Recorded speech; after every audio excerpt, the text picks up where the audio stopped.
Hello, myself Lakshman, and today's date is 29 January 2022, and today's Viva topic is web development. Now, there are two ways to develop a web application. That is, number one is with the help of Java and with the help of Python. In the case of the security, Java is not much provided security as compared to the Java. So mostly Java is used to develop the web application because web means it is anyone contact or anyone communicate with the server. That's why it is the security is first part. Now the in Java web development is divided into the three parts. Number one, front end. Number two, back end, and number three is a DB, that is database. Now the front end, the part of the web development which is visible to the user, that part is called as a front end.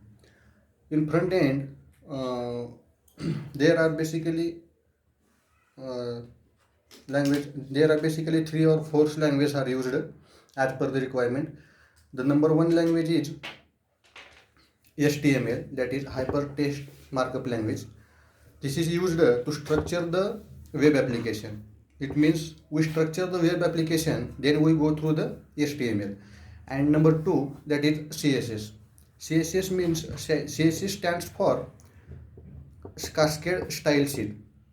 This Cascade Style Sheet is used to design the web application.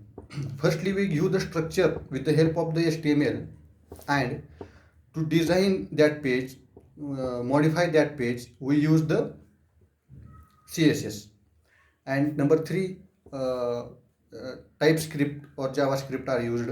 And to make a website as a responsive, then we go through the Bootstrap. We make a responsive website with the help of CSS, but one framework is provided.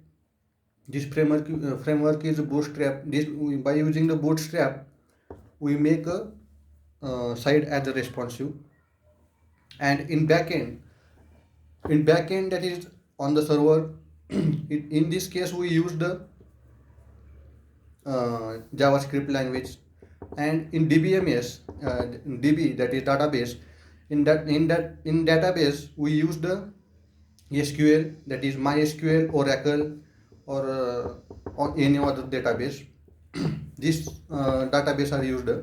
Database is used to store the data which is filled by the user. To communicate front end to the back end, we used Spring framework to communicate the database, to communicate the front end with the back end.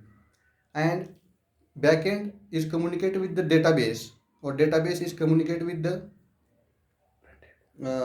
back end. Then we use the Hibernate or JDBC. Hibernate or JDBC is the same part, and Hibernate is also internally used by JDBC. In case of the Java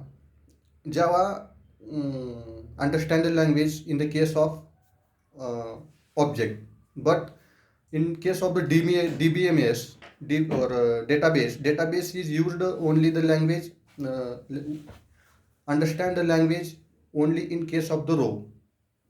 Then to convert this row into an object, object into the row, then we use the JDBC or Hibernate. There are mainly three parts. In these three parts, one is a front end, and the second one is back end, and third one is DB. To communicate back end with the database, then we use Hibernate or JDBC. To communicate front end with the back end, then we use the Spring. This is a Java file, or this is the DBMS database file. This Java file is only understand the language of object, and this database is understand in the language, that is language in the form of row. To pass object, to convert the object into the row, then we use the JDBC concept, and row into the database, convert the information row into the database, then we go through the then we use the JDBC also. This is the work of the JDBC. And the web application, with the help of the web application, to make a life, or to make a life, people life as so much easier. This is all about the web application or web development. Thank you.